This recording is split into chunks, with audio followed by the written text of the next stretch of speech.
बिस्मिल्लाहिर्रहमानिर्रहीम। अस्सलाम वालेकुम। आज की वीडियो में हम आपको बताएंगे रमज़ान निगहबान प्रोग्राम के बारे में एक ताज़ा तरीन अपडेट लेके आ चुका हूं। तो आपने वीडियो को शुरू से लेकर एंड तक देखना होगा, तभी आपको इस चीज़ की समझ आएगी।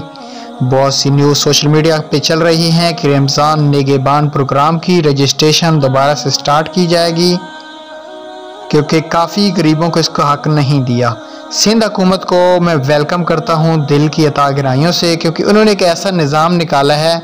सिंध में जितने भी ख़वातीन हैं उनका CNIC बना हुआ, उनके CNIC के ऊपर 5,000 उनके अकाउंट में ट्रांसफ़र कर दिए हैं। और सिंध में जितने भी लोग हैं तलाक रखने वाले, उनका राशन मतलब रमज़ान के महीने की जो सब्सिडी है वो 5,000 रुपये है। पंजाब की हुकूमत की जो सब्सिडी है वो टोटली 2,500 रुपये की है, जो राशन और कुछ लोगों को दिया गया है, हकदार लोगों को नहीं दिया गया।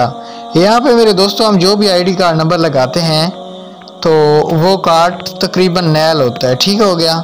यहाँ पे हम OTP सेंड पे क्लिक करेंगे तो ये देखें, हमें अफसोस है कि आप पंजाब हुकूमत से रमज़ान का तोहफा वसूल नहीं कर सकते। ये सारा सिस्टम गड़बड़ हुआ पड़ा है, ठीक है।